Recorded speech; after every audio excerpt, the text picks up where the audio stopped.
विश्वास है कि जिस साहस, सद्भाव और निस्वार्थ सेवा का परिचय आपने दिया है, उससे इस सभागार में बैठे हुए और समाज के बाकी लोगों को भी प्रेरणा मिलेगी। जिन्हें पुरस्कृत किया गया है वह जम्मू कश्मीर के भिन्न भिन्न क्षेत्रों से आते हैं। उनका कार्य क्षेत्र, उनकी प्रोफेशनल लाइफ ये भी अलग अलग है, लेकिन अगर उद्देश्य की बात मैं करूं तो उद्देश्य सबका एक है। चेतना के धरातल पर अगर मैं देखूं तो वो सभी एक ही तरह के काम में लगे हैं, और अगर संकल्प की बात करूं तो संकल्प भी एक ही दिखता है। बिना किसी व्यक्तिगत लाभ के इच्छा के दूसरों की मदद करना, ये मूल में उनके चरित्र का हिस्सा है।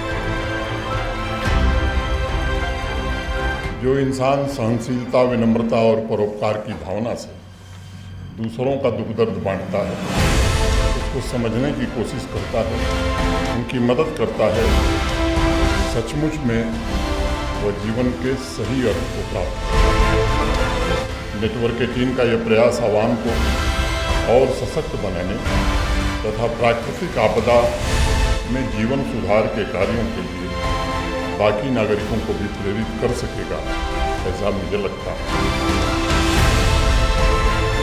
आज ही 5000 से ज़्यादा प्रधानमंत्री ग्रामीण आवास योजना की खर्च प्रधानमंत्री जी के विशेष हस्तक्षेप के कारण जम्मू कश्मीर के लिए आज ही स्वीकृति पत्र जम्मू कश्मीर प्रशासन को प्राप्त हुआ है।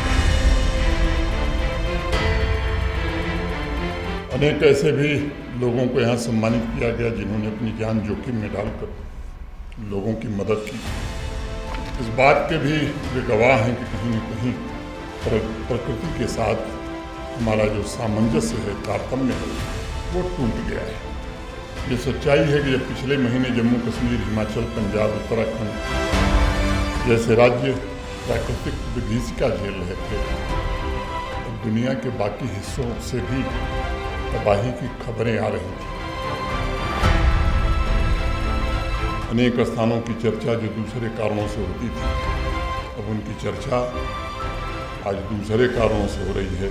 असंख्य नौजवान वहाँ तिरंगा लेकर के भारत माता की जय के नारे लगा रहे हैं। ये बदलाव निश्चित रूप से शुभ संकेत है। लाल चौक पर लहराता तिरंगा जम्मू कश्मीर की आकांक्षाओं का एक नया प्रतीक है।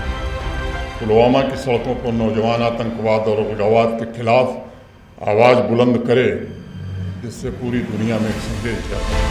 पहलगांव हमले के पश्चात जिस तरह से यहाँ की आवाम आतंकवाद के खिलाफ उठ खड़ी हुई, मैं समझता हूँ उसने एक बहुत ही अच्छा संकेत दिया। ये कोई मामूली बदलाव नहीं है, हवा बदली है। समूचे आतंकी इकोसिस्टम के सफाई की ओर अब हम बढ़ सकते हैं। आर्मी, सुरक्षा बल, जम्मू कश्मीर पुलिस इन आतंकवादियों को कुचले, इसके लिए पूरी आज़ादी उनको दी गई।